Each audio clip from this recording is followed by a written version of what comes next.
हाल ही में सेमिनार हुआ लाहौर में, पाकिस्तान के सुप्रीम कोर्ट के जजेस बुलाए गए, लेकिन चीफ गेस्ट उसको बुलाया गया जिसको उसी सुप्रीम कोर्ट ने सजा दी। और सजा क्या दी? पब्लिक का पैसा चोरी करने की सजा दी, और वो झूठ बोल के मुल्क से बाहर भागा हुआ है। अब ये सिर्फ मैं अपनी कौम के सामने रखती हूँ, सियासी बात अब मैं नहीं कर रहा। जब हम करप्शन को बुरा नहीं समझते तो माशरा तो तबाह हो जाता है। जो सबसे बड़ी तबाही आई है कि हम चोरों को बुरा ही नहीं समझते, तो हम ये मैसेज देते हैं कि अगर डाका मारना तो बड़ा डाका मारना, सिर्फ छोटे चोरी पकड़े जाते हैं पाकिस्तान में।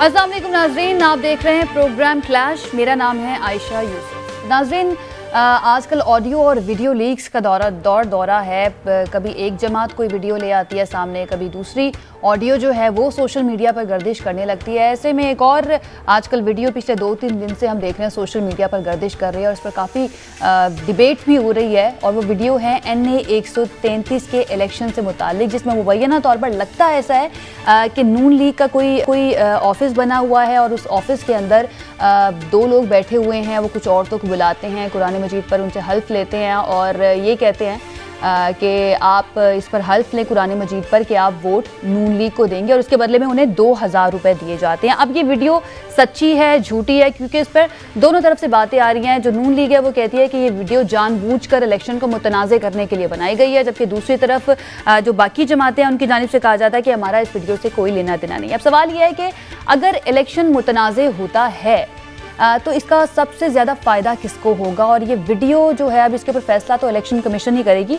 इसके ऊपर हम बात करेंगे। दूसरा आज का हमारा टॉपिक होगा ये जो ऑडियो वीडियो लीक्स हैं, इसी से मुतालिक। इसके अलावा जो दूसरा मामला आजकल चल रहा है सोशल मीडिया के ऊपर, एक और ऑडियो जो है वो सामने आई है मरियम नवाज साहिबा की। मुबैना तौर पर लगती है, अभी तक उन्होंने इस बारे में कुछ कहा नहीं है, उनका कोई बयान सामने नहीं आया, और उसमें नज़र आ रहा है कि वो कुछ चैनल मालकान के नाम लेती हैं और कहती हैं कि मैंने उनसे बात की और उनको कहा कि आपको हमारे मौक़िफ़ या ये जो खबर मैं आपको बता रही हूँ ये इसी तरह से करनी पड़ेगी। इसके ऊपर हम बात करेंगे। तीसरा आज का हमारा टॉपिक होगा ऑडिटर जनरल ऑफ पाकिस्तान की एक रिपोर्ट आई है, जिस रिपोर्ट को 6 महीने पहले आ जाना चाहिए था, लेकिन वो रिपोर्ट 6 महीने के बाद अब हुकूमत की जानिब से सामने लाई गई है। और ये भी कहा जा रहा है कि IMF की शर्त थी कि इस रिपोर्ट को आप सामने लेकर आएँ, उसके बाद जो आपके $1 अरब हमें मिलने हैं जनवरी के महीने में वो होंगे। इसके अलावा भी और बहुत सारी शराइत हैं, उनके ऊपर भी हम बात करेंगे। हमारे जो आज के गेस्ट हैं उनका मैं तारुफ करवा दूं। अली गौहर बलोच साहब मुस्लिम लीग नून के MNA हैं, ये हमारे साथ मौजूद होंगे। वासिक कयूम साहब MP हैं पाकिस्तान तहरीक इंसाफ के, ये हमें ज्वाइन करेंगे। सेनेटर आजिज धामरा साहब हमारे साथ ऑडियो लाइन पर मौजूद होंगे, और एनालिस्ट हमारे साथ मौजूद होंगे जमील अहमद खान साहब। आगाज़ मैं करना चाहूँगी अली गौहर बलोच साहब आपसे। सर, NA 133 का ये जो मामला है, जो वीडियो आई है, ये बताइए ये क्या मामला है, और इलेक्शन को मुतनाज़ बनाना ये किसके फ़ायदे में है? बिस्मिल्लाहिर्रहमानिर्रहीम। ऑब्वियसली आपने देखा है, एक तो अभी आप बोल गई NA 135 है, NA 133 है 133 जी 33 ही मैंने बोला है सर। दूसरी में अच्छा 33 ही बोला, शायद मुझे नहीं समझ आई। अच्छा, गुजारिश ये है कि आपने देखा है कि अगर इस हलके का आप माजी देखें और जितने भी साबका अदवार में इलेक्शन हुए हैं, इससे मुस्लिम लीग नून भारी अक्सरियत से कामयाब हुई है। हत्ता कि जो बदनाम ज़माना इलेक्शन हुए थे परवेज़ मुशर्रफ के दौर में, उस वक्त भी यहाँ से मुस्लिम लीग नून ही कामयाब हुई थी। और पिछले इलेक्शन में जो रिजल्ट्स थे, आपने देखा कि यहाँ से PTI के जो कैंडिडेट अभी थे जमशेद चीमा साहब, वो तो एक मतलब है कि उनकी दरख्वास्त रिजेक्ट होगी, फिर उनकी मिसेज की कवरिंग एप्लीकेशन थी। उन दोनों में बड़े तज्जुब की बात है कि वो उन्होंने तजवीज़ कुनिंदा और तईद कुनिंदा अपने जो थे वो इस हलके से नहीं लिए। हालांकि ये वो बेसिक चीज़ें हैं जो हर कैंडिडेट को इन कवानीन का पता होता है, और ये गलतियाँ मतलब इसको गलती तो नहीं कह सकते। बाद हल्के तो ये कहते हैं कि ये इलेक्शन से फरार चाहते थे, चूँकि इनको पता था कि इस हल्के से शिकस्त होगी, तो इन्होंने अपना वो मतलब एक सेफ एग्जिट लिया है, और मतलब है कि ये जानबूझकर ये गलती की गई है। बहरहाल इसमें जो पिछला पीपल्स पार्टी के उम्मीदवार थे, जब यहाँ से मतलब है कि 2018 के इलेक्शन हुए थे, तो उसमें मलिक साहब के मुकाबले में जो पीपल्स पार्टी के थे उनके 5500 वोट्स थे। तो ये इन खैर वीडियोस का तो ऑब्वियसली इलेक्शन कमीशन को देखना चाहिए।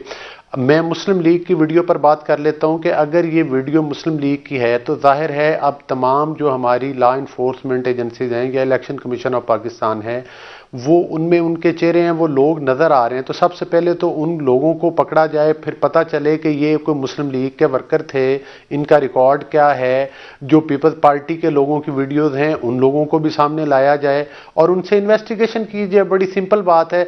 हमारा मौक़िफ़ ये है कि ये जो वीडियो है हमारी, चूँकि इस वक्त आपको पता है कि जो पार्टी पीडीएम के प्लेटफार्म के ऊपर आइन और कानून की जद्दोजहद कर रही हैं, और ये पहले भी कह रहे हैं, जितनी भी वीडियो सामने आई हैं, जो सबूत भी सामने आए हैं, वो मतलब है कि मुस्लिम लीग नून को विक्टिमाइज करने के लिए और आइन और कानून की बालादस्ती ख़त्म करने के लिए जो भी मुक़्तदर हल्के इलेक्शन, जिन्होंने 2018 का इलेक्शन चुरवाया, जिन्होंने एक ऐसी हुकूमत मुल्क पर मुसल्लत की जो कि गैर नुमाइंदा हुकूमत है और वो पाकिस्तान की नुमाइंदा हुकूमत नहीं है, उनको इस मुल्क के ऊपर मुसल्लत किया। यही वो हल्के हैं जो कि मतलब है कि इस किस्म का हर इलेक्शन जिसमें मुस्लिम लीग नून के जो भारी अक्सरियत के इलाके हैं जहाँ से वो कामयाब होती है, इस किस्म के तनाज़ात खड़े करते हैं कि ताकि ये इलेक्शन ख़राब हो। लेकिन बहरहाल इंशाअल्लाह ताला यहाँ से मुस्लिम लीग नून जो है वो भारी अक्सरियत से कामयाब होगी इन हरबों के बावजूद। और दूसरा ये है कि हम तमाम पॉलिटिकल पार्टीज जो आपस में अपोजिशन की पार्टीज हैं और एक दूसरे से इलेक्शन कॉन्टेस्ट करके आते हैं, एक पॉइंट पर सब इकट्ठे हैं कि ये हुकूमत जो है ये गैर नुमाइंदा हुकूमत है। ये जो हुकूमत है ये एक सिलेक्टेड गवर्नमेंट है और इनको घर जाना चाहिए। और जब तक पाकिस्तान में लेवल प्लेइंग फील्ड नहीं मिलता, अब एक ईवीएम का ड्रामा रचाया जा रहा है मुस्तकबिल के लिए।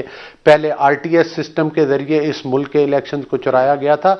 तो पाकिस्तान के आपने मुआशी हालात देख रहे हैं। इन तमाम हरबों के बावजूद जब आप सिलेक्टेड लोगों को इस मुल्क के ऊपर मुसल्लत करेंगे तो पाकिस्तान तरक्की के राह पर गामजन नहीं हो सकता। पाकिस्तान दिन ब दिन सियासी इंतशार और मुआशी इंतशार की तरफ जा रहा है। अगर हम पाकिस्तान में चाहते हैं कि पाकिस्तान तरक्की करे, पाकिस्तान में कोई एहतसाब का निज़ाम कायम हो, पाकिस्तान में अदल हो, तो उसके लिए ज़रूरी है कि पाकिस्तान में कानून और आइन की हुक्मरानी होनी चाहिए। उसके लिए हम जद्दोजहद कर रहे हैं और इंशाअल्लाह ताला ठीक है। अली साहब आपका पॉइंट आ गया। अब वासिक अय्यूम साहब, आपसे यही सवाल है कि अगर NA 133 का इलेक्शन मुतनाज़ होता है तो फ़ायदा किसको है? क्योंकि एक आजकल क्योंकि सोशल मीडिया को बड़ा इस्तेमाल किया जाता है अपना पॉलिटिकल बयानिया बनाने के लिए, तो उसके ऊपर एक ऐसा बयानिया मुझे बनता हुआ नज़र आ रहा है जिसमें पाकिस्तान तहरीक इंसाफ ये चाह रही है, ये आप मुझे बताइएगा कि ये सही है या नहीं, पाकिस्तान तहरीक इंसाफ ये चाह रही है कि इस इलेक्शन को, ये जो अब ज़िमनी इंतखाब होने जा रहा है NA 133 का, इसको दोबारा से किया जाए, सारा प्रोसेस जो है दोबारा से किया जाए, दोबारा से उम्मीदवार अपने कागजात नामजदगी जमा करवाए इस वीडियो के सामने आने के बाद। देखिए, मैं आपको ये कहना चाह रहा हूँ आयशा, सिर्फ ये NA 133 का क्वेश्चन नहीं है। आप 2018 के इलेक्शन देख लें, हारने वाली जमात ने क्या शोर शराबा मचाया। आप 2013 में हुआ, हमारे कंसर्न थे, हमने 4 हल्कों की बात की और 4 हल्कों की बात सामने आई। तब भी हमारा कंसर्न यही था कि पाकिस्तान में फ्री एंड फेयर इलेक्शन होना चाहिए, जिससे वो गवर्नमेंट फॉर्म की जाए जो असल लोगों की वोट लेके आए प्रॉपर तरीके से। इससे पहले कोई भी इलेक्शन हुआ हो, सिर्फ ये इलेक्शन नहीं, कोई भी इलेक्शन हुआ हो, वो इलेक्शन पे हमेशा से बाद में तहफ़्फ़ुज़ात होते हैं। जमातें तहफ़्फ़ुज़ात शो करने के साथ साथ फिर 5 साल अपोजिशन का जो किरदार होना चाहिए वो अदा करने की बजाय वो और कामों में पड़ जाते हैं, गवर्नमेंट को गिराने के लिए पड़ जाते हैं, उसको टॉपल करने के लिए पड़ जाते हैं। तो हम ये चाहते थे डे फर्स्ट से, पाकिस्तान तहरीक इंसाफ का नैरेटिव था कि पाकिस्तान में फ्री एंड फेयर इलेक्शन होने चाहिए। जब हमारे दौरे हुकूमत में जब भी बाई इलेक्शन हुआ है, आप अभी तारीख उठा के देख लें, जहां पर अपोजिशन ने अपना कंसर्न शो किया कि हमारे यहाँ पर कंसर्न्स हैं, यहाँ पर इलेक्शन ठीक नहीं हुआ, हमने वहाँ पर उसी वक्त उनके जो तहफ़्फ़ुज़ात हमने दूर किया। हमने रिकाउंटिंग भी कराई, हमने रीपोलिंग भी कराई और जैसे इंश्योर कर सकते थे अच्छे तरीके से हमने वो करने की कोशिश की। अच्छा, मैं आपको ये बताता चलूँ, हम चाहते हैं, अपोजिशन चाहती है, सारी जमातें चाहते हैं कि हमारा इलेक्शन फ्री एंड फेयर होना चाहिए। मुझे ये बताएं कि क्या किरदार रहा अपोजिशन का जब हमने कहा कि हम इलेक्ट्रॉनिक वोटिंग मशीन के थ्रू इलेक्शन करवाना चाहते हैं। क्या ये पाकिस्तान की तारीख में अगर तमाम जमातें इस पर इतफाक कर लेती तो क्या ये एक अच्छा माहौल के अंदर एक फ्री इलेक्शन, एक फेयर इलेक्शन होता, तो क्या वो पाकिस्तान के लिए बेहतर नहीं था? कंसेंसस के लिए माहौल भी तो नहीं बनाया गया ना हुकूमत की जानिब से वासिक साहब, अपनी सिफारिशात गुजारिशात के साथ। जी कंसेंसस के लिए माहौल भी तो नहीं बनाया गया ना। दोबारा पूछिएगा। मैं ये कह रही हूँ, आप कह रहे हैं कि कितना अच्छा होता अगर सारी जमातें मिल बैठकर इसके ऊपर इत्तेफाक कर लेती। मेरी बात सुने जी। हमने देखे जब ईवीएम आपका असेंबली में आया है पंजाब, देखे आपका नेशनल असेंबली में ले हुआ है, तो क्या रिस्पांस था भाई? मैं यही तो पूछना चाह रहा हूं, क्या रिस्पांस था? उससे पहले की बात कर रहे हैं ना, उससे पहले अगर कंसेंसस हो जाता, तमाम जमातों को एक साथ बिठा के उनसे बातचीत कर ली जाती कि हम ये लेकर आ रहे हैं, आपके कोई अगर तहफुजात हैं, आप अगर इसमें कुछ चाहते हैं, अपनी तजावीज हमें दें, तो उसके मुताबिक इसको हम बेहतर तरीके से आगे किया जा सकता है। मेरी बात सुने, ये ऐसा नहीं हुआ। नहीं, ईवीएम ऐसा नहीं हुआ कि ये कि over the period of time इसके ऊपर वर्किंग जारी थी ईवीएम के ऊपर। ये ऐसा नहीं है कि ये एक दिन के अंदर वर्किंग की, दूसरे दिन इसका बिल आ गया और तीसरे दिन पेश करने के लिए हम चले गए। इसके ऊपर सिंस लॉन्ग वर्किंग जारी है, बट ये फ्री एंड फेयर इलेक्शन के ऊपर कभी भी नहीं आएंगे। मैं इसकी छोटी सी एक आपको मिसाल देता हूं कि ये कैसे आएंगे। मैं छोटी सी मिसाल आपको ये देता हूं कि हमने जिन 4 हलकों की बात की थी कि यहां पर रिगिंग हुई है, जब वो हलके खोले गए तो क्या उसमें वोटों का डिफरेंस नहीं था? क्या उसमें रिगिंग नहीं थी? ना होती तो आप बताती। अजल से ये इशू है, ये एनए 133 का नहीं, एनए 133 जो है, ये इसकी एक छोटी सी एपिसोड है जो हमेशा से होता है। मैं ये कहना चाह रहा हूं कि ये एक अलग मामला है, इसको आप सेपरेट कर दे, चले इसको साइड पे कर दें कि हमारे कैंडिडेट के कागजों का मसला बन गया, उनकी वाइफ के कागजों का मसला बन गया। मैं समझ गया, मैं चल पड़ा। हम इसको थोड़ा सा सेपरेट करें। आप मुझे ये बताएं कि क्या पाकिस्तान की तारीख में पहली दफा कोई नया वाकया सुनने को मिल रहा है कि इलेक्शन में पैसे चलते हैं? भाई ये अजल से चल रहा है कि जो कुव्वत में, जो ताकत में, कहीं किसी जगह पे भी कोई बड़ा पैसे वाला कोई भी बैठा हो, नॉट ओनली पीएमएलएन की तो अभी आ गई है ना सामने वीडियो, ये तो एक्सपोज होगी इस बात के ऊपर। मैं ये कहता हूं कि हमारे इलेक्शंस का ये अलमिया है, जो बंदा कुव्वत में होता है वो वोट खरीदता है, वो अपनी पूरी कोशिश करता है वोट खरीदने की, जहां तक उससे हरबा इस्तेमाल हो सकता है रिग करने का वो करता है। इन्हीं सब से बचने के लिए तो हम लोग चाह रहे हैं कि हम रिफॉर्म्स के साथ इलेक्शन करवाएं भाई। और हमारा और इलेक्शन कमीशन का अगर कहीं थोड़ा बहुत कहीं तनाज़ा सामने नजर आया, और वो भी हमारा जायज था, हम ये कहते हैं कि इलेक्शन कमीशन कानून के मुताबिक इलेक्शन कराए। कानून कौन बनाएगा? पार्लियामेंट बनाएगी, ये हमारा था। इन्होंने बजाय उसके कि पार्लियामेंट को मुस्तहकम करें, इन्होंने पहले दिन से ही अपना नैरेटिव इलेक्शन कमीशन के साथ जोड़ लिया कि नहीं, इलेक्शन कमीशन का पहले दिन से इतराज है, हमारे ऊपर इतराज है इनका। मैं समझता हूं कि ऐसे आगे बढ़ने के ये जो टोटके ये इस्तेमाल कर रहे हैं कि गवर्नमेंट को हम किसी तरीके से बस इसकी ब्लैकमेलिंग चले, इसके अलावा कुछ भी नहीं। तो इसमें अक्लमंदी कुछ नहीं है। ठीक है जमील अहमद खान साहब, ठीक है जमील अहमद खान साहब, ये एपिसोड है, ऐसे कई इस तरह अभी वासिक साहब भी जो बात कर रहे थे कि हम अगर हिस्ट्री उठा के देखें तो कोई ऐसा इलेक्शन हमें नजर नहीं आता जहां पर मुखालिफ जमातें या फिर हारने वाली जमात की जानिब से धांधली की बात ना की गई हो कि यहाँ पर धांधली हुई है, या फिर कोई ऐसा इलेक्शन नहीं आता जहां पर हमें ये सुनने को ना मिला हो कि यहाँ पर पैसा चला है, या कीमे वाले नान चले हैं, या बिरयानी के डब्बे चले हैं, डस्का में धुंध आ जाती है, सियालकोट में कुछ और हो जाता है। सर ये हमारा ख्वाब कब पूरा होगा कि इलेक्शन हो और तमाम जमातें जो हैं वो राजी हों कि फ्री एंड फेयर इलेक्शन हुआ है?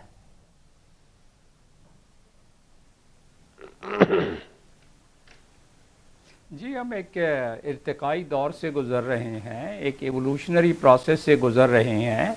ये बिल्कुल हकीकत है कि हमारे हर इलेक्शन में यही इल्ज़ाम लगाया है धांधली का। ये हकीकत है कि हमारे हर इलेक्शन में एक कसीर तादाद कैंडिडेट्स की जो है उसने कुछ न कुछ कोशिश किया है अपने तौर पर कि उसके वोट जायज़ और नाजायज़ तरीके से बढ़ें। इसलिए कि तमाम पार्टियों के कैंडिडेट तकरीबन जब देखते हैं कि दूसरी जानिब से इस किस्म की अमल हो रहा है तो वो कहते हैं कि हम इससे क्यों नुकसान उठाएं। तो ये तो एक सिलसिला चल रहा है और हमने तो जब से होश संभाला है हमने देखा है कि पैसे भी चलते हैं, प्रेशर भी चलता है, कस्में भी चलती हैं, पीरों के को बुला के मुरीदों को भी कहा जाता है, वडेरों को बुला के उनके इलाके में लोग हैं उनसे प्लेजेस ली जाती हैं, इसी तरह बाकी तमाम मामला। तो ये दुरुस्त है। बात यही आ जाती है कि हमें किसी सिस्टम की तरफ जाना पड़ेगा और इस इर्तिकाई मराहिल को बतदरीज हमें मज़ीद फ़ाल और बेहतर और वाज़ेह किस्म का हमें एक सिस्टम बनाना होगा। जब तक कि वो नहीं होगा ये सिलसिला, ये इल्ज़ामात चलते रहेंगे। ईवीएम की कंट्रावर्सी मेरे हिसाब में खाम-खा के खड़ी की गई है। ईवीएम को अगर सही थोड़े से और बेहतर अंदाज में पेश किया जाता, सिविल सोसाइटी हो गई, पार्लियामेंट के तो खैर बताया आपको, अभी ही बताया आपको कि वासे साहब ने कि पार्लियामेंट में मशीन रखी गई, लेकिन पार्लियामेंटेरियन उससे मुत्तफ़िक और इत्तेफाक वो उनको इत्मीनान नहीं हुआ। तो उसका दूसरा क्या तरीका था? दूसरा तरीका ये था कि इस मामले को एक आम मुश्तरी के ज़रिए गोके टीवी वगैरह पे दिखलाया गया और मज़ीद लोगों को एतमाद में लिया जाता, लोगों को इसके बारे में बताया जाता। वसवसा ये है कि पूरी दुनिया में बहुत चंद ममालिक हैं जिसमें कि ईवीएम का अमल हुआ है, और फिर लोगों के दिल में वसवसे और लोगों के दिल में खदशात इसलिए होते हैं कि आप यहाँ देखें तो कभी एफबीआर का मामला जो है वो इंस्टॉल हो जाता है, कभी वो ठप हो जाता है, कभी देखें तो बैंक का मामला ठप हो जाता है, कभी एटीएम की मशीनों का हो जाता है। तो बहुत सारे डाटा बैंक्स हमारे जो हैं वो कॉम्प्रोमाइज़ होते रहे हैं। और फिर जबकि बड़े बड़े मुल्कों में इसमें बहुत ज़्यादा साइबर क्राइम हो रहा है, तो ये साइबर क्राइम से किस तरह इसको बचाया जाएगा? ज़ाहिर है टेक्नोलॉजी, जब मैं सफ़ीर था तो हमने देखा कि मुख्तलिफ़ ममालिक के लोग और मुख्तलिफ़ ममालिक की एम्बेसीज जो हैं उनका अपना अपना इतने मल्टी लेयर्ड सिक्योर सिस्टम था जो सीक्रेट मैसेज हम दिया करते थे, या तो फिर उस किस्म के, लेकिन उसमें अखराजात ज़्यादा होंगे। तो कहने का मकसद ये है कि ये इवोल्यूशनरी प्रोसेस से एक दफ़ा काम आगाज़ किया जाए और लोगों के वसवसे दूर किए जाएँ, आबादी को और सोसाइटी को एतमाद में लिया जाए। पार्लियामेंटेरियन अगर एक दूसरे पे इल्ज़ाम लगाते हैं तो उनको फिलहाल लगाने दें, लेकिन जब उन पर बॉटम अप प्रेशर काउंसिल में और हमने अपने इलाके में भी इस मशीन को देखा, ये मशीन वाकई में बड़ी फाल मशीन है, लिहाजा इसको किया जाए। अब फिर बात वही आ जाती है कि जब दुनिया या अक़वाम में से तकरीबन 192-193 ममालिक में से सिर्फ 20 ममालिक में अगर ये इसका हुआ है और कुछ ममालिक में इसको इंट्रोड्यूस करने के बाद ईवीएम को और फिर खत्म किया गया, जैसे कि उनकी कोर्ट्स ने भी खत्म किया, जर्मनी की मिसाल आपके सामने है, तो उस वजह से ज्यादा वसवसे इस हमारे मुल्क में शामिल होते हैं। तो इसमें एतमाद को बढ़ाना, इसमें ट्रस्ट को बढ़ाना, इसमें हमें एक दूसरे की कंसल्टेशन की बहुत जरूरत है। और इसमें क्योंकि जिस तरीके से, जिस वजह से भी, चाहे वो पार्लियामेंटेरियन की अपनी वजूहात थी अपोजिशन पार्टीज की कि उन्होंने चाहा कि ये ना हो, या जो भी वजह थी, लेकिन जिस अंदाज में बुलडोज किया गया, इंटरनेशनली इसको ज्यादा अच्छे तरीके से नहीं समझा देखा जाता है। ठीक है, इस तरीके से जमील अहमद खान साहब हमें यहाँ पे एक नहीं है, उसके बाद वापस आके कंटिन्यू करेंगे। Stay with us.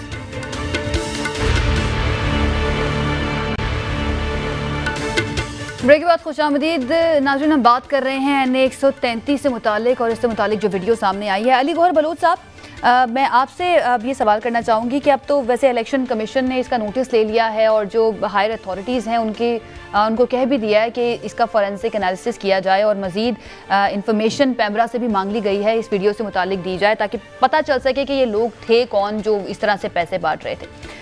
Ali Gauhar Bloch साहब, अगर फ़र्ज़ कर लेते हैं, अगर ये जो वीडियो आई है ये सही साबित हो जाती है और वाकई में वो लोग मुस्लिम लीग नून का हिस्सा, इलेक्शन कमीशन कह देता है कि वो मुस्लिम लीग नून से ही ताल्लुक़ रखते हैं और आपका अगर उम्मीदवार नाअहल करार दे दिया जाता है, तो फिर आप ये मुतालबा करेंगे कि ये जो इलेक्शन का प्रोसेस है इसको एक मरतबा फिर से शुरू किया जाए, दोबारा से कागजात नामजदगी जमा करवाए जाएँ?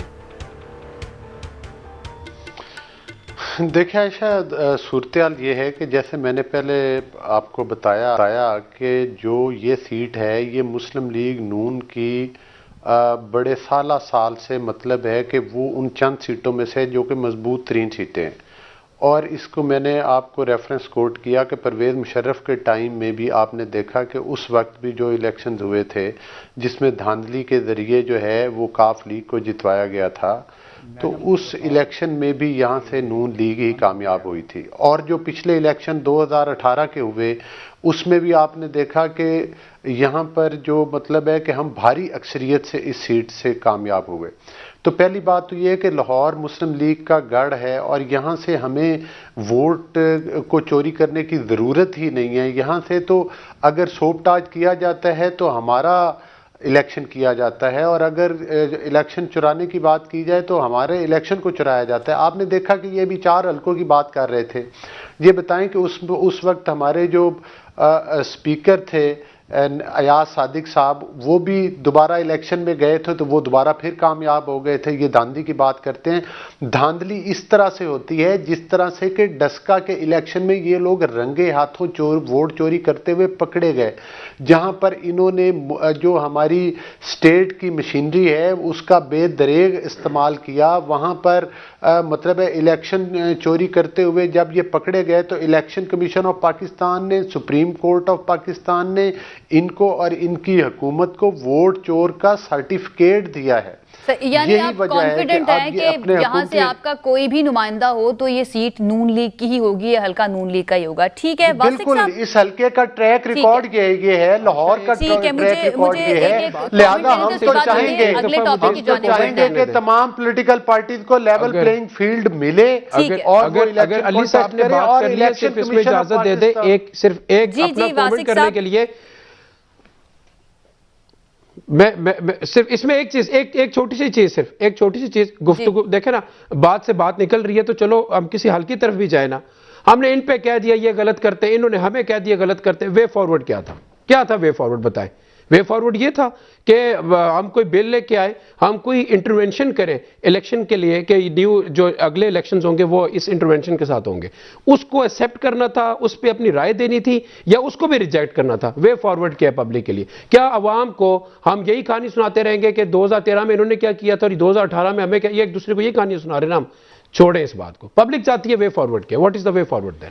चलें आप खुद ही बता दें। वे फॉरवर्ड ये था जो हम लेके आए कि आ जाए, चले भाई हम लोग ऐसा करते हैं कि हम लोग मशीन्स को, टेक्नोलॉजी को डालते हैं इलेक्शन में। मुझे एक सवाल करने दें, फिर अली साहब मैं रिस्पांस आपका लूंगी। जमील साहब कह रहे हैं, अली साहब कह रहे हैं, सॉरी मुझे आवाज, ये वासिक साहब कह रहे हैं। वासिक साहब, मैं आपसे ये जानना चाह रही हूँ कि चलें वीडियो सच्ची है झूठी है, इसकी तहकीकात तो इलेक्शन कमीशन ने करनी है और इसका जो भी फैसला आता है वो आवाम के सामने आ ही जाएगा, लेकिन ईवीएम इस तरह से पैसों को जो चलते हैं इलेक्शन के अंदर उनको कैसे रोक सकती है? ईवीएम तो उस वक्त जिस दिन पोलिंग होनी है उस दिन आपका जाके फेशियल रिकग्निशन के जरिए होगा कि ये वही है, वही इंसान है जो वोट डालने के लिए आया है। जी, मकसद क्या है? इलेक्ट्रॉनिक, मेरी बात सुने, मेरी बात सुने, जो इलेक्ट्रॉनिक मशीन है, टेक्नोलॉजी के साथ इलेक्शन कराने का मकसद क्या है कि रिगिंग जो होती है उससे बचा जाए। रिगिंग पोस्ट इलेक्शन रिगिंग और है, प्री इलेक्शन रिगिंग और है। ये कोई ऐसा नहीं है कि जिसमें कोई एक आध इवेंट ऐसा होता है जिसके वजह से कहते हैं कि इलेक्शन गलत हुआ। आपका प्री इलेक्शन रिगिंग वहां से शुरू होता है कि जहां पर आप अपने लोगों को लगाना शुरू करते हैं कि ये प्रिजाइडिंग ऑफिसर्स लगेंगे, फिर जो लग जाते हैं आप उनको फॉलो करते हैं, ये शुरू हो जाती है। ये प्री इलेक्शन रिगिंग के अंदर आता है कि जब आप वोट का इंदराज करते हैं तो गलत पतों के जो इंदराज किया जाता है एड्रेसेस का, उस एक एड्रेस के ऊपर 70 वोट निकल रही होती है। ये प्री इलेक्शन रिगिंग का हिस्सा है। मैं मतलब बिसाइड द पार्टी लाइंस मैं आपसे बात कर रहा हूं कि ओवरऑल असल में हम क्यों चाह रहे थे कि ये लाए। अच्छा, उसके बाद क्या है? इलेक्शन डे वाले दिन फिर जब आपकी किसी पोलिंग स्टेशन पे मुखालिफ का वोट ज्यादा पड़ना है, उधर लड़ाई करा दो, उधर फितना खड़ा हो गया, उसकी पोलिंग स्लो होगी, ये भी इलेक्शन डे की रिगिंग है।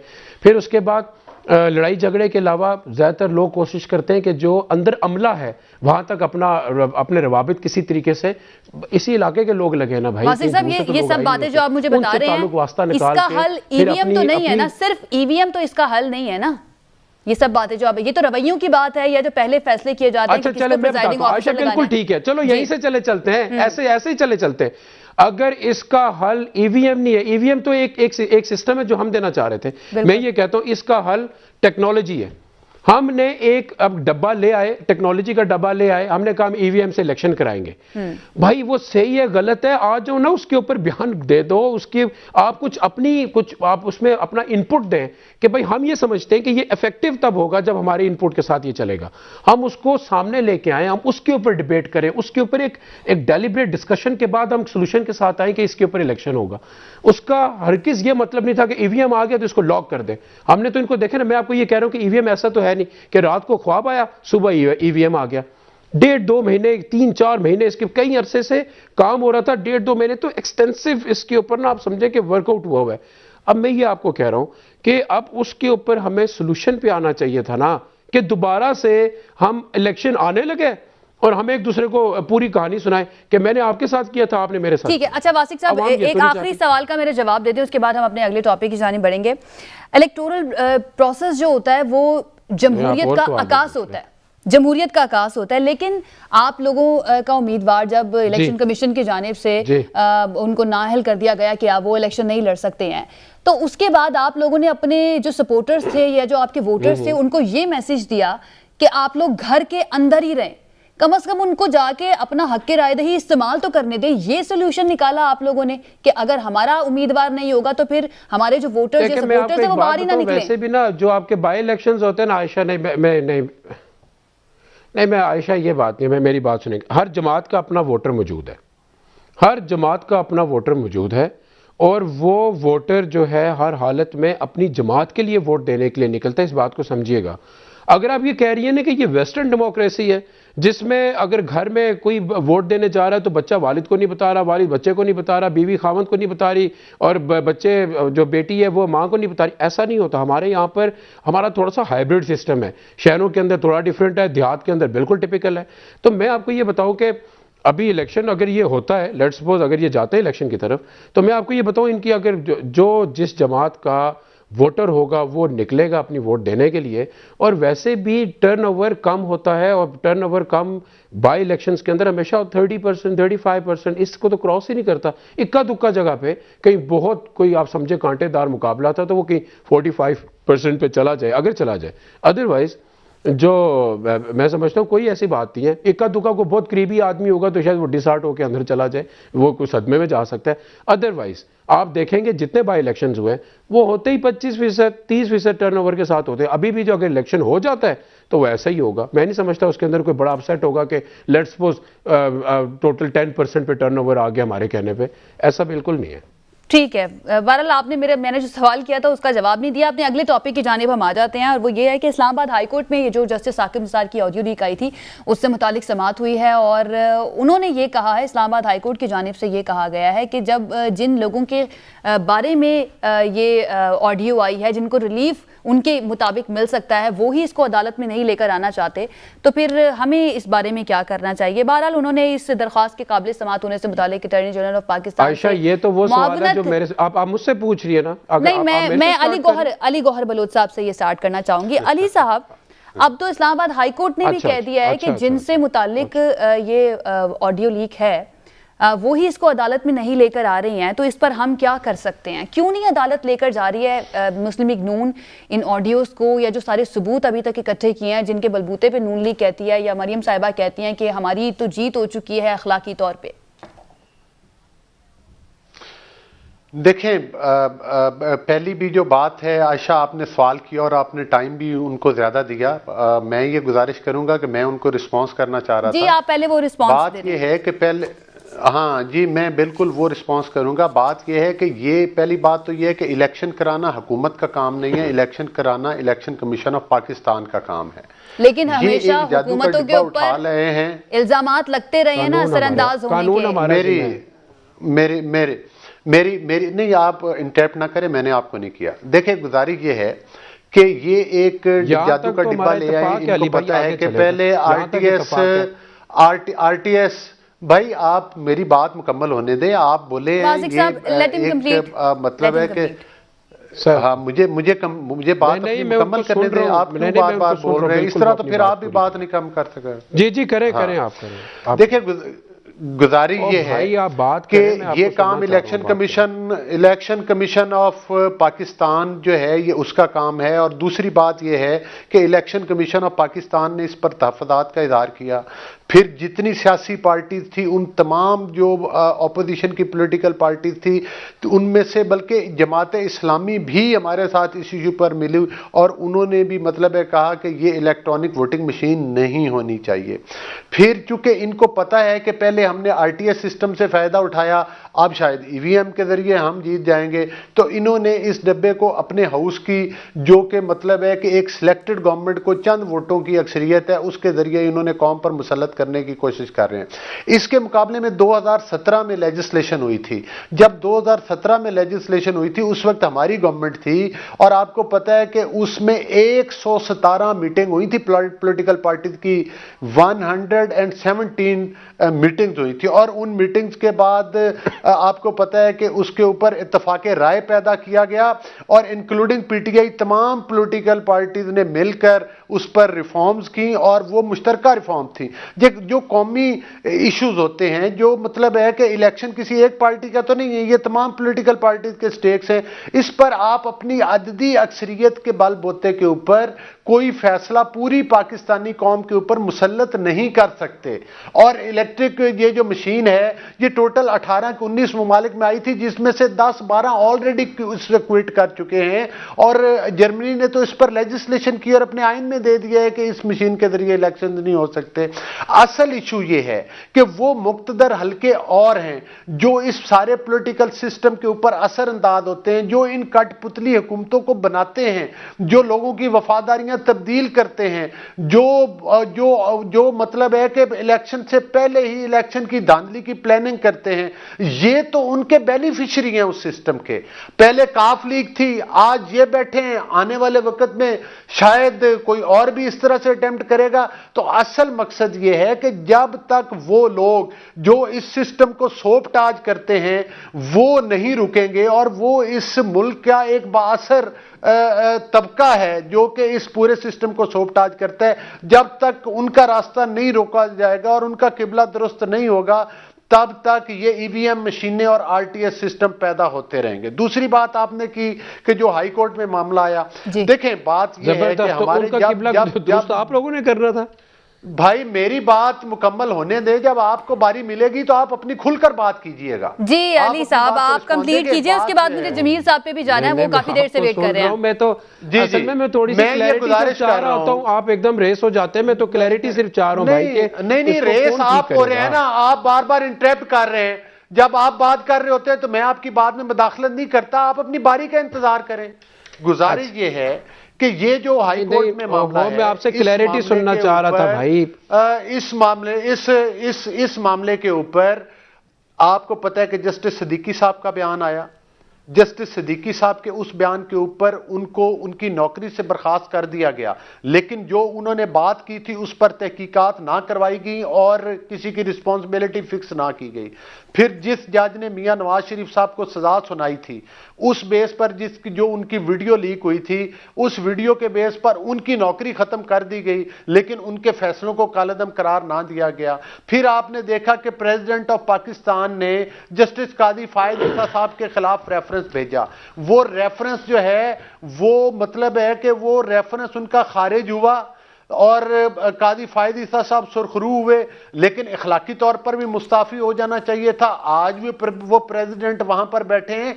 मकसद ये है कि जब कदगन लगाया जाता है तो उससे सिर्फ वोट नहीं चुराए जाते डस्का की तरह, उससे सिर्फ इलेक्शन नहीं चोरी किए जाते, उससे आपका हर तबका मुतासर होता है, उससे आपकी अदलिया मुतासर होती है, उससे आपकी मईशत मुतासर होती है, उससे आपकी अली साहब आप अभी ये कह रहे हैं कि आपको एतमाद नहीं है, अगर आप ये अदालत में लेके भी जाएंगे तो आपको एतमाद नहीं है कि वहां से आपको इसका कोई रिलीफ अगर आपके मुताबिक मिलना है तो वो मिलेगा, आप ये कह रहे हैं? हमारे कहने या ना कहने से कुछ नहीं होता। मैं तो आपके कहने से ही तो होता है। आप लोग ही तो कहते हैं प्रेस कॉन्फ्रेंसेस के अंदर कि भाई हमारी अखलाकी फतह हुई है, देखिए अब सारी चीजें सामने आ रही हैं और अल्लाह ताला ये सामने लेकर आ रहा है। बिल्कुल आपने दुरुस्त कहा। आपने जस्टिस नसीम हसन शाह साहब का भी इंटरव्यू सुना होगा, वो भी बातें पूरी कौम के सामने हैं। तो मैं कह रहा हूं कि जो लोग इस पूरे मुल्की निजाम के सिस्टम को 72 साल में बार बार सोपटाज करते आ रहे हैं और कानून और आइन को रौनते आ रहे हैं, जिनके बारे में नहीं कि पाकिस्तान में कानून और आइन की हुक्मरानी हो, वो हर सिस्टम को मुतासर करने की कोशिश करते हैं। और इसी बात की तर्जमानी हमारे साबिक चीफ जस्टिस नसीम हसन शाह साहब ने की, इसी बात की तर्जमानी जस्टिस शौकत सिद्दीकी साहब ने की, इसी बात की वजाहत जो थी वो मियां नवाज शरीफ को सजा। ठीक है, जमील अहमद खान साहब से मैंने सवाल करना था लेकिन ब्रेक का वक्त आ गया है, तो वापस आएंगे तो जमील अहमद खान साहब से मैं सवाल करूंगी इन ऑडियो लीक से मुतालिक। ये सिलसिला जो है इसने रुकना कहाँ पर है जाकर, और क्या इसके बलबूते पर अब हमारे मुल्क की सियासत चलेगी? इस ब्रेक के बाद इस पर बात करेंगे। Stay with us.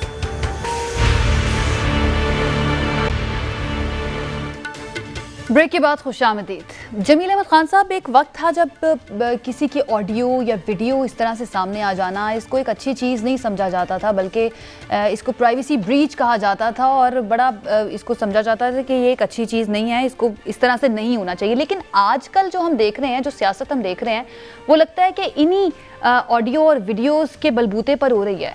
तो सर, इस सारी सूरत हाल में नुकसान किसका हो रहा है? लूज़र कौन है? अपने मुल्क का, अपने कौम का, अपने लोगों का नुकसान हो रहा है इन तमाम चीज़ों में सबसे बड़ी बात ये हो कि देखना ये पड़ेगा कि ये जो ऑडियो और वीडियो, चाहे इससे पहले और अभी इसकी जिसका आप जिक्र कर रही हैं या कुछ आने वाली हैं, उन तमाम का पहले तो देखना ये होता है कि इसकी ऑथराइजेशन किसने दी है। क्या ये आइन और कानून के मुताबिक वीडियो बनाई गई हैं? क्योंकि अब जो नई टेक्नोलॉजीज़ आ रही हैं उसमें अगर इस किस्म के वीडियोज़ बनना शुरू हो गई बग़ैर किसी जवाज़ से मुराद ये है कि ऑथराइज तरीके से, बग़ैर किसी कानूनी तरीके से, तो फिर इसकी कोई हद रहेगी नहीं। लेकिन बहरहाल जो वीडियो सामने आई है, वो वीडियो जो अपना नुकसान कर सकती थी वो तो कर चुकी। मिसाल के तौर पर इंटरनेशनली इसका हम पर क्या असर पड़ा है? इंटरनेशनली ज़ाहिर है हमारा इमेज ख़राब हुआ है, इंटरनेशनली हमारे इदारे का इमेज ख़राब हुआ है, इंटरनेशनली हमारे एक ऐसी शख्सियत जो कोई चीफ जस्टिस के रुतबे पे रहे, उनका इमेज ख़राब हुआ है। इसका मतलब एक इंस्टीट्यूशन के चाहे साबका शख्सियत जो कि अब एक सिर्फ सिविलियन एक सिटीज़न ऑफ पाकिस्तान है उनका, लेकिन जब वो उस रुतबे पर थे, ये मामलात और ये अमल और ये हरकत, ये उस वक्त इसकी इल्ज़ामदेही की गई है। तो इन तमाम चीज़ों को देखा जाए तो मैं आपको ये बताऊं कि जहाँ जहाँ जिस मुल्क में जो सफ़ीर होते हैं, अपने मुल्क की नुमाइंदगी करते हैं, वो इन तमाम चीज़ों की रिपोर्टिंग करते हैं और इन तमाम चीज़ों की रिपोर्टिंग अपने अपने मुताल्लिका मुल्कों को जब जाती है और उनके फ़ॉरेन ऑफिस जब उसकी समरी तैयार करते हैं तो उन ममालिक का एक इमेज कायम होता है और वही फिर जब सिक्योरिटी काउंसिल में या जनरल असम्बली में अगर कोई बात आती है, उसी लिहाज से फिर उसके फ़ैसले किए जाते हैं और उसी लिहाज से उन इदारों की जो इज़्ज़त है या वक़ार है उस पर फ़र्क पड़ता है, चाहे वो उसका मनफी या मस्बत फ़र्क पड़ता है। तो ये तो उसका नुकसान रहा। अब आ जाते हैं कि मुल्की लिहाज से इस पर क्या हुआ। मुल्की लिहाज से ज़ाहिर है एक वसवसे की बात आ गई, मुल्की शकूक व शुबात की बात आ गई, अपने इदारों पर शकूक व शुबात की बात आ गई, अपने कलीदी जो ओहदेदार हैं उन पर शकीक व शुबात की बात आ गई। एक जिसे कहा जाए कि बड़ी rough and tough and dirty politics की बात आ गई। और फिर उस लिहाज से अगर देखा जाए तो अगर देखें, ये तो इसका तयन और इसका फ़ैसला तो एक प्रोसेस ऑफ लॉ के ज़रिए हो सकता है ना। हम टेलीविज़न चैनल पे बैठ के ना इसको हम सही कह सकते हैं ना गलत कह सकते हैं कि ये वीडियो सही रिकॉर्ड हुई, गलत हुई, लीगली तरीके से हुई, इलीगल तरीके से हुई, क्योंकि हमारे पास वो शवाहिद और वो चीज़ें नहीं है। ये तो एक प्रोसेस ऑफ लॉ जब कोर्ट में पेश होगी तब। तो उस लिहाज से अगर देखा जाए तो मुल्की लिहाज से भी लोगों का एक प्रोसेस ऑफ डेमोक्रेसी सिस्टम जो है उसमें people at large they start having little a different impression about it and they start losing hopes about the systems and about the institutions। तो उस लिहाज से अगर देखा जाए तो नुकसान तो बहरहाल हुआ है और ये नुकसान नहीं होना चाहिए। और अब रहा कि इससे कौन कितना माइलेज उठाना चाहता है, यकीनन ये एक जो है टग ऑफ वार चल रही है कि ये इस लीकेज के बाद किस पार्टी को और किस तबके को इससे कितना फ़ायदा होगा। जाहिर है जो इंस्टीट्यूशन जिन पर ये इल्ज़ाम लगाया गया है उनका नुकसान, और जिन्होंने इल्ज़ाम लगाया है जाहिर है अगर ये बात सही है तो उनका फ़ायदा उसमें, क्योंकि वो तो इस वक्त तो तासुर परसेप्शन की बिना पर हो रहा है ना। बिल्कुल बिल्कुल। वासिक साहब सुन रहे हैं आप जमील साहब की बात। तो शहबाज गिल साहब ने भी कल एक ऑडियो जो है वो शेयर किया है ट्विटर पर, तो आप लोग भी इस खेल का हिस्सा बन गए हैं, आप ऑडियो वीडियो लीक्स खेलनी है। आप मेरी बात सुने ना, मैं आयशा मैं सादा सी बात करता हूँ।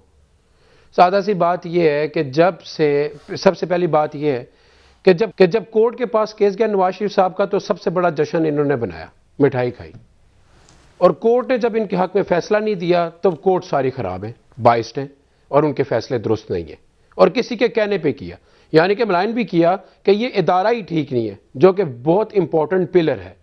यह दूसरी बात होगी।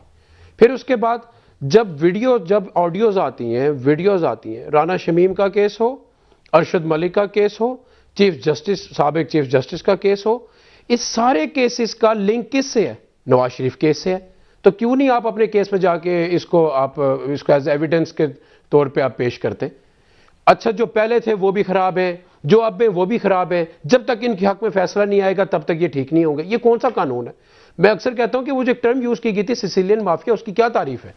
उसकी डेफिनेशन क्या थी? उसकी यही तो डेफिनेशन थी कि अगर दोस्त बना के काम नहीं करता तो उसको आप ब्लैकमेल करके करें। फिर भी मैं ये कहता हूं कि ये एक इदारे की साख्त का सवाल उठ गया है, तो फिर ये चाहिए कि इदारा इसके ऊपर सू मोटो एक्शन ले और वो खुद से इसको इन्वेस्टिगेट करे प्रॉपर तरीके से, और इसको मतलब दे शुडंट लेफ्ट एनी टर्न। दरख्वास्त तो अब पहुंच चुकी है इस्लामाबाद हाई कोर्ट में। बिल्कुल वक्त कम है, एक आखिरी कमेंट में अली साहब से भी लेना चाहूंगी। ठीक है अली साहब, आपकी जमात पर ये इल्जाम लगता है कि आप लोगों ने ये ऑडियो वीडियो लीक्स जो हैं शुरू की थी, कहीं ये जो लीक्स आ रही हैं ये आप लोगों को तो नहीं ले डूबेंगी, और आप लोग कितने कॉन्फिडेंट हैं कि आपको रिलीफ मिल जाएगा इससे? बड़ी अच्छी बात की और बड़ा अच्छा सवाल किया आपने। मुझे ये बताएं, जो जस्टिस सिद्दीकी साहब का बयान था वो हमने दिलवाया था। जो मतलब है कि अरशद मलिक साहब ने सारा बयान दिया वो तो उनको, और जो वो मतलब है कि एक कर्नल साहब, आपको पता है कि जस्टिस जो अरशद साहब जज थे, जो साहब के जिन्होंने मियां नवाज शरीफ साहब को सजा सुनाई थी, जब उन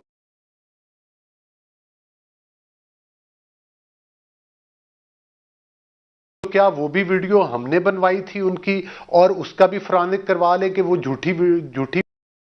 फिर जो चीफ जज साबिक गिलगित बल्तिस्तान के हैं, जो उनकी मतलब है कि वो उन्होंने अपना एफिडेविट दिया है, वो चेक करवा लें वो एफिडेविट गलत है या फिर वो अपनी बात पर स्टैंड करते हैं, वो जिंदा सलामत मौजूद हैं। ठीक है सर, आपका पॉइंट है। बहुत शुक्रिया हमारे मेहमानों का हमें ज्वाइन करने के लिए। नाज़रीन, हमारे मुल्क में इंतखाब हो या एहतसाब हमेशा से ही मुतनाज़ रहा है। न जाने ये ख्वाब हमारा कब पूरा होगा कि इंतखाब और एहतसाब दोनों जो हैं उन पर मुतनाज़ा होने का इल्ज़ाम ना लगे, क्योंकि ये ज़रूरी है पाकिस्तान की बेहतरी के लिए। हमें इजाज़त दीजिए, अपना ख्याल रखिए, अल्लाह हाफ़िज़।